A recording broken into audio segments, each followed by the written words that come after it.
Hello friends, क्या हाल है। आइए आज हम लोग स्टार्ट करेंगे एंटरप्रेन्योरशिप में ईपीएस में चैप्टर नंबर 2। और चैप्टर नंबर 2 का आज हम लोग पार्ट 2 चैप्टर नंबर 2 स्टार्ट हो चुकी थी, उसकी एक क्लास हो गई थी और आज हमें उसी क्लास को कंटिन्यू करना है। वातावरण का सूक्ष्म अध्ययन आपका चैप्टर चल रहा था वातावरण का सूक्ष्म अध्ययन। याद करिए, व्यवसाय पे वातावरण के क्या क्या प्रभाव आते हैं वो हमने बात की थी कि व्यवसाय के लिए वातावरण बताया भी था। इन्वायरमेंट के बारे में कि दो तरह के इन्वायरमेंट होते हैं, एक आंतरिक इंटरनल इन्वायरमेंट और एक एक्सटर्नल इन्वायरमेंट, आंतरिक और बाह्य। फिर हमने समझाया कि आंतरिक में क्या क्या चीजें आती है और बाह्य में दो तरह के, सूक्ष्म माइक्रो वाला और दूसरा समष्टि। ये भी क्लियर करवा दिया था आपको। सूक्ष्म वातावरण और समष्टि वातावरण का परिभाषा भी आपको लिखवा दिया था, बता दिया था किन किन चीजों से मिलकर होती है। और फर्स्ट क्लास को रिकॉल करेंगे तो कस्टमर, सप्लायर्स, कंपटीटर, ये सब आपके बिजनेस के बाह्य वातावरण में आपको प्रभावित करते हैं, ये बताया था आपको। आइए आज हम लोग क्वेश्चन नंबर 9 से स्टार्ट करेंगे।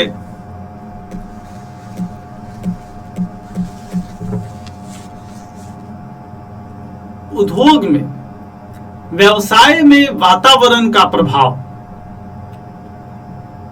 और इस चैप्टर में हमने दो तरह के, आंतरिक वातावरण और बाह्य वातावरण को देखा था। चलिए आगे बढ़ें। लिखेंगे क्वेश्चन नंबर 9, वातावरण का सूक्ष्म अध्ययन। वातावरण का सूक्ष्म अध्ययन क्यों आवश्यक है? क्यों आवश्यक है? वातावरण का सूक्ष्म अध्ययन क्यों आवश्यक है? बताया था, एक सूक्ष्म अध्ययन और एक समष्टि अध्ययन। आइए लिखेंगे वातावरण का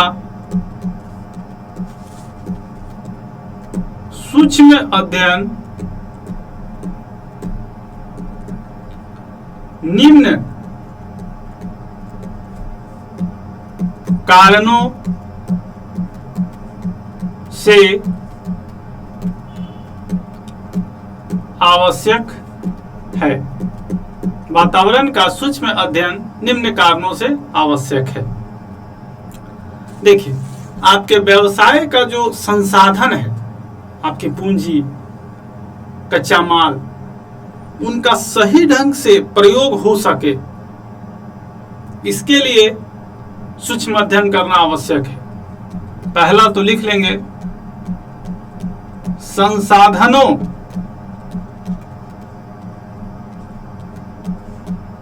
का प्रभावशाली प्रयोग करने के लिए, संसाधनों का प्रभावशाली प्रयोग करने के लिए, आपके जो भी व्यवसाय के संसाधन हैं उस पर सूक्ष्म अध्ययन करेंगे तभी हम उसका सही ढंग से उपयोग कर पाएंगे। दूसरा लिख लेंगे, योजनाओं को व्यवहारिक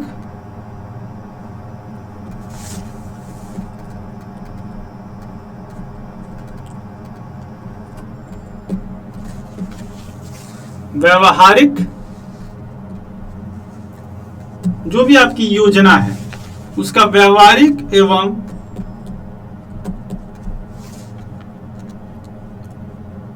कार्यात्मक उसका सही ढंग से आप परिचालन कर सके बनाने के लिए।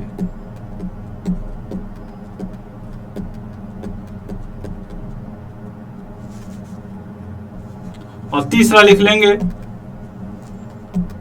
नए मार्केट में हमेशा नए नए उत्पाद आते रहते हैं। आप मोबाइल में भी देखिएगा हमेशा नए नए मॉडल आते रहते हैं। तकनीक आप देख लीजिए पढ़ाने का भी एक नया तकनीक। डिजाइन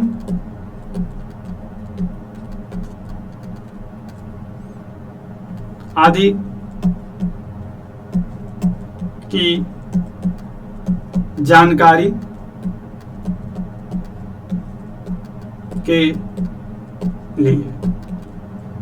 तो वातावरण के सूक्ष्म अध्ययन क्यों आवश्यक है, ये बहुत इंपॉर्टेंट क्वेश्चन है और मुझे लग रहा है कि आपको चीजें समझ में आ गई है। किस किस चीज के लिए जरूरी है, तो एक संसाधनों का प्रभावशाली उपयोग कर सके, योजनाओं को व्यवहारिक एवं कार्यात्मक बनाने के लिए, और नए उत्पाद तकनीक डिजाइन आदि की जानकारी के लिए वातावरण का सूक्ष्म अध्ययन करना आवश्यक है। ठीक है, चलिए क्वेश्चन नंबर 10 में चलेंगे।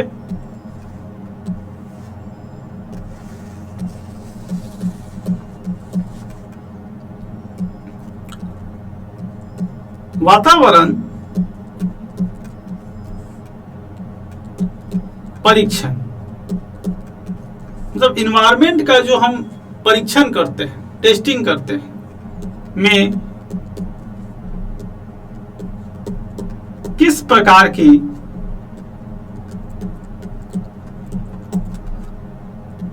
कठिनाइयां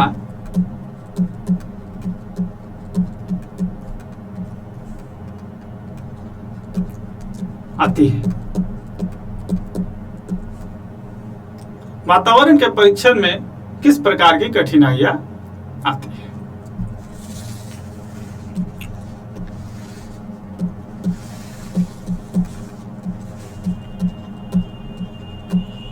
वातावरण परीक्षण में निम्नलिखित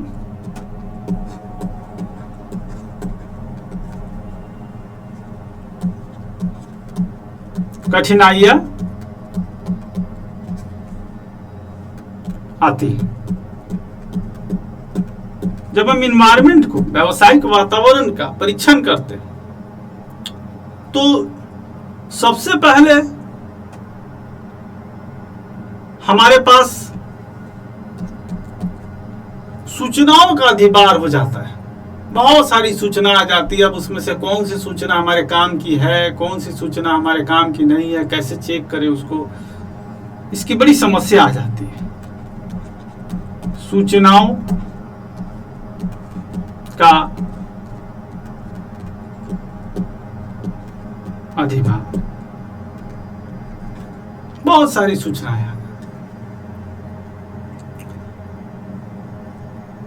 कई बार हम लोग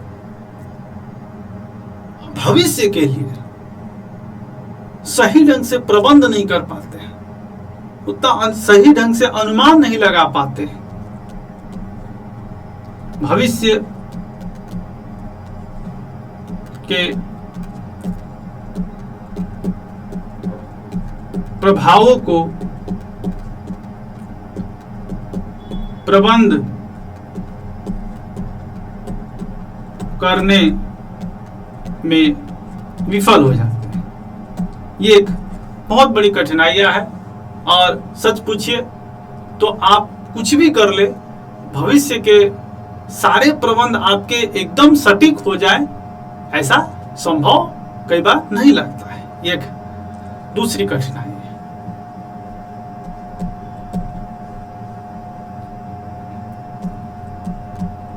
कई बार हम लोग वास्तविकताओं से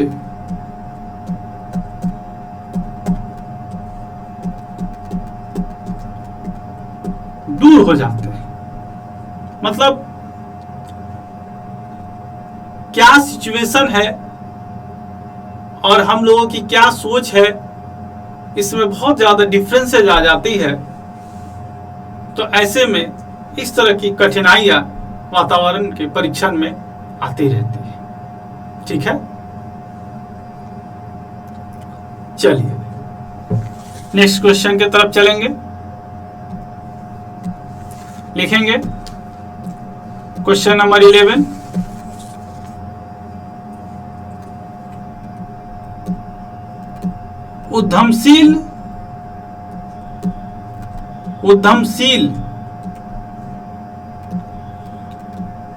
उद्यमशील वातावरण की प्रकृति का वर्णन करें। देखिए, अगर आपको उद्योग लगाना है तो उद्योग के वातावरण पे पूरा ध्यान देना ही होगा, चाहे वो आंतरिक वातावरण हो या बाह्य में ही बताया था, एक सूक्ष्म वातावरण और समष्टि वातावरण पे पूरा ध्यान देना होगा। तो कि आखिर ये उद्यमशील वातावरण की क्या प्रकृति है। तो देखिए,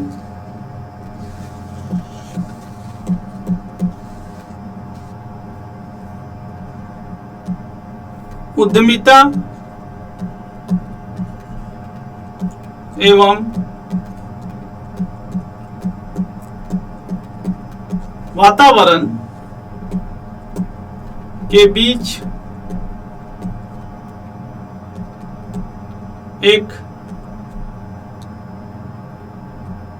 विशिष्ट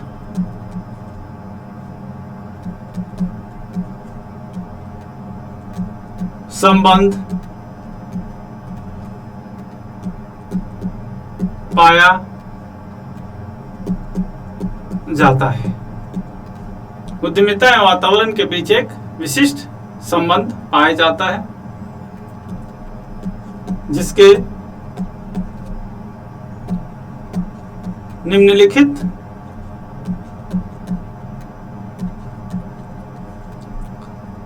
बिंदु हैं। देखिए, उद्यमशील वातावरण की प्रकृति का मतलब उद्यमिता और वातावरण के बीच के संबंध की व्याख्या। तो पहला तो बताया कि आंतरिक, दो तरह के बताए थे, एक तो आंतरिक और दूसरा एवं बाह्य वातावरण।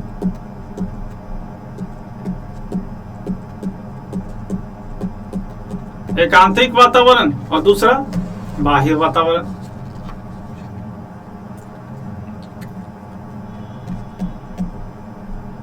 और वातावरण हमेशा गतिशील होता है, उसमें कुछ ना कुछ चलता रहता है। गतिशील वातावरण, गतिशीलता रहती है, ये वातावरण की प्रकृति।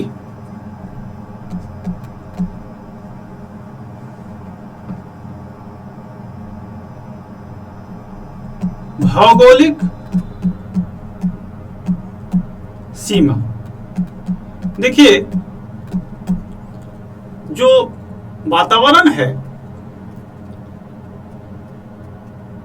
उद्यमिता के लिए, उसकी एक भौगोलिक सीमा है, और भौगोलिक सीमा जब बदलेगी तो फिर वातावरण भी बदलेगा। जैसे हमारे देश में कपड़ों का जो फैशन है, किसी और देश में जाएंगे तो वहां फैशन कुछ और हो सकता है। तो ये भौगोलिक सीमा को ध्यान में रखते हुए आपको अपने उद्योग को आगे बढ़ाना पड़ेगा। परस्पर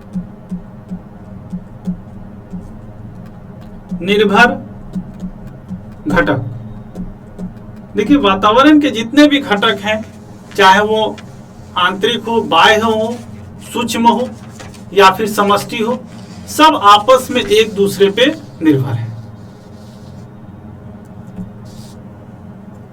और पांचवा लिख लेंगे,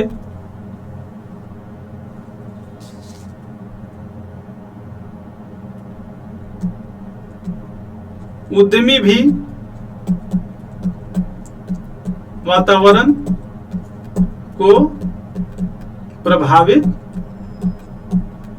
करता है। उद्यमी भी वातावरण को प्रभावित करता है। तो ये था आपका उद्यमशील वातावरण की प्रकृति। मतलब कि उद्यमिता एवं वातावरण के बीच के संबंध किस प्रकार से होते हैं। आइए नेक्स्ट क्वेश्चन चले।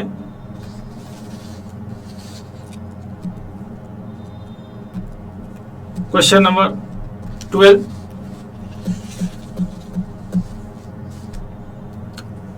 एक क्वेश्चन आती है कि सर, क्या वातावरण अध्ययन कर लेने से उद्योग में सफल हो जाएंगे पूरी तरह से? क्या इसकी गारंटी है कि हमने अपने वातावरण का सही ढंग से,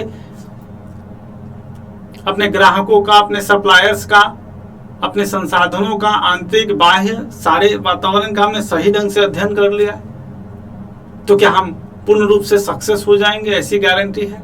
नहीं। वातावरणीय अध्ययन आपको सफल होने में सहयोग प्रदान करता है, लेकिन वो सफलता की गारंटी नहीं। क्वेश्चन नंबर 12 लिखेंगे,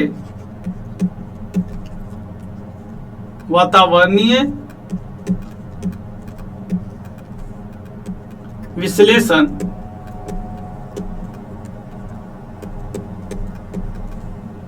की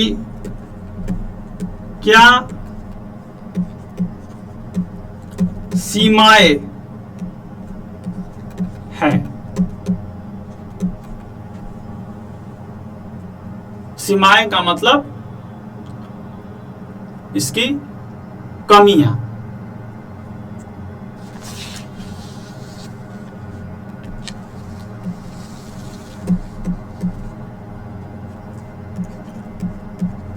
वातावरणीय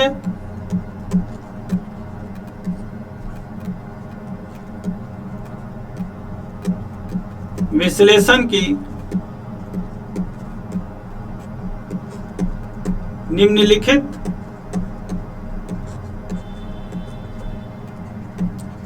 सीमाएं हैं। पहला,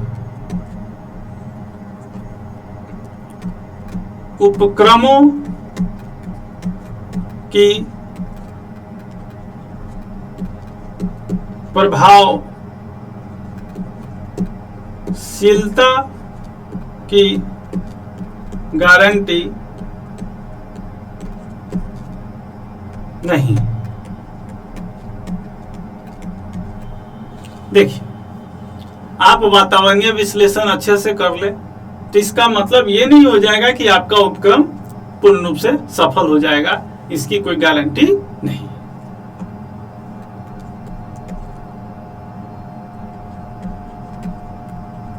व्यवहारिकता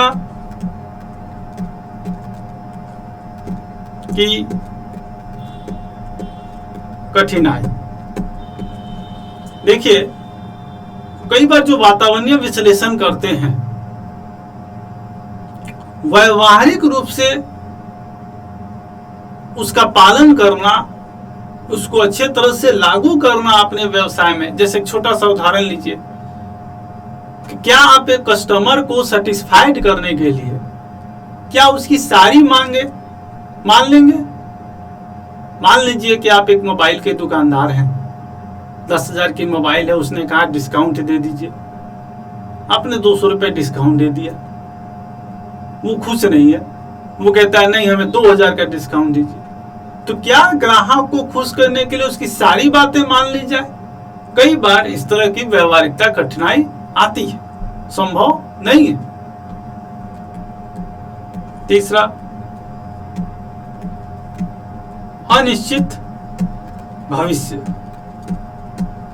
जैसा कि आपको पता है कि वातावरणीय विश्लेषण में भविष्य की योजनाओं को भी कार्यान्वित करना होता है, लेकिन उसमें बहुत सारी अनिश्चितताएं होती है, जिससे कि आपके कई सारे निर्णय पूर्ण रूप से सही नहीं हो पाते। तो ये था वातावरणीय विश्लेषण की सीमाएं या कमियां।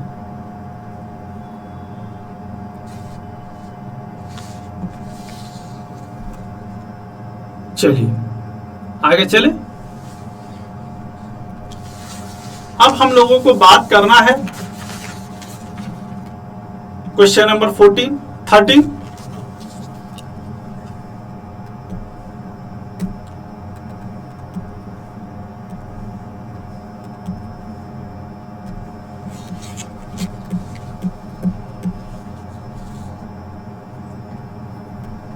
वातावरण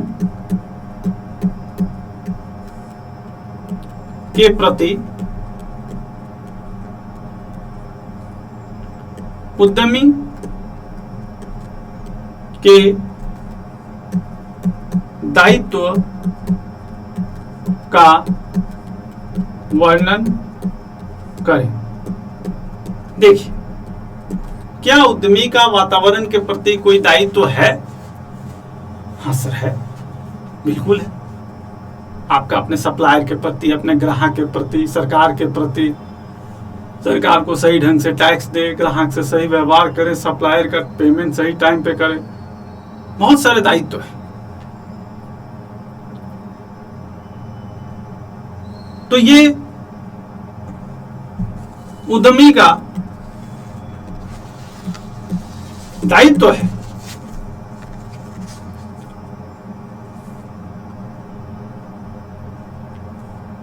औद्योगिक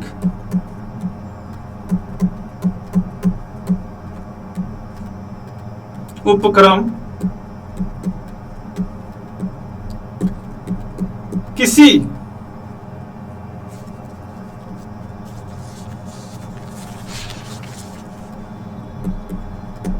प्रत्येक उद्यमी औद्योगिक उपक्रम में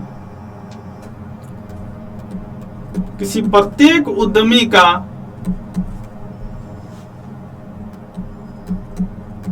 वातावरण के प्रति दायित्व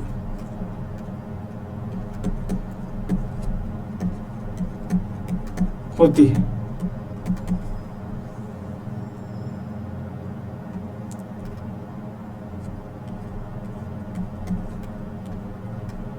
उद्यमी का यह परम दायित्व है कि वातावरण को नुकसान नहीं पहुंचे। सभी उद्यमी का यह प्रयास होना चाहिए कि वातावरण को किसी तरह की कोई नुकसान न पहुंचे। कोई भी आपका औद्योगिक कचरा है, वेस्टेज, जो कोई प्रोडक्शन करते हैं तो जो बचा हुआ बेकार का सामान जो बच जाता है, जिसको हम लोग कचरा बोलते हैं। जैसे किचन में भी खाना बनता है तो कुछ तो बच जाता है, तो उसे फिर हम किचन में नहीं रहने देते, सही जगह पे फेंकते हैं। तो वही जो औद्योगिक कचरे होते हैं,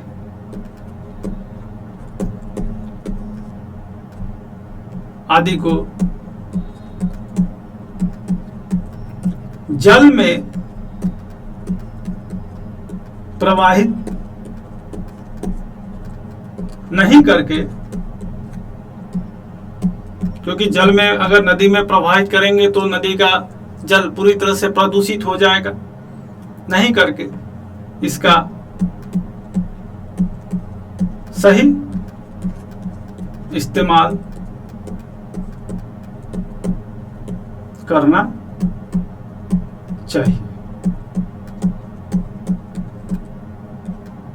उसका कैसे निपटारा किया जाए कचरे का, जिससे किसी चीज की हानि ना पहुंचे, इसको अपने औद्योगिक उपक्रम को पूरा ध्यान रखना पड़ेगा।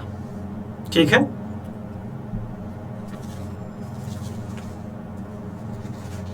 क्लियर है? आगे चले?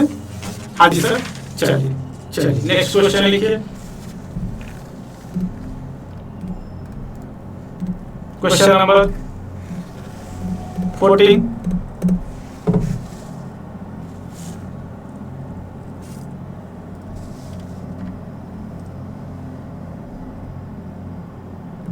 वातावरण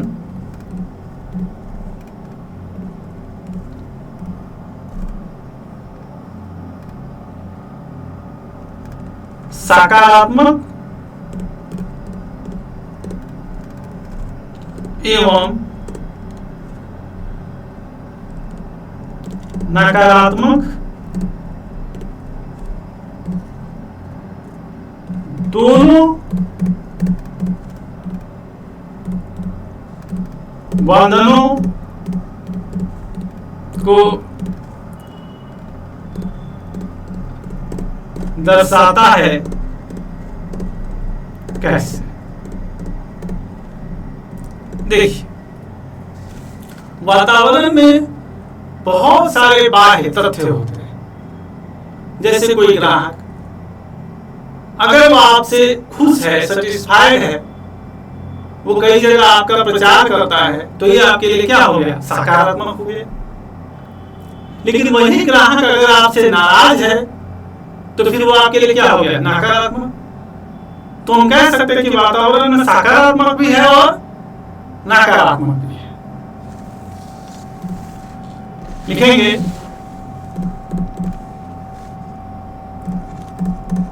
वातावरण उन सभी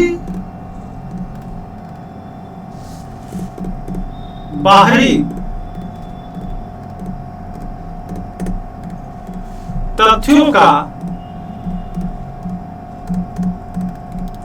जोड़ होता है जिनमें कोई संगठन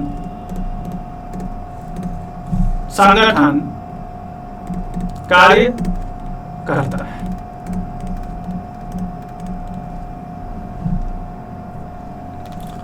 वातावरण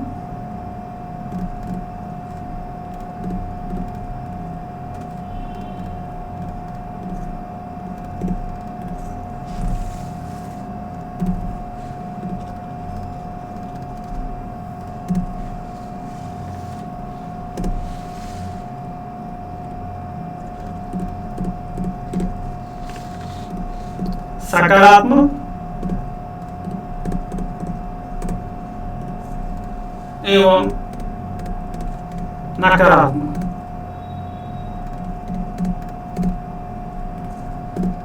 दोनों तरह से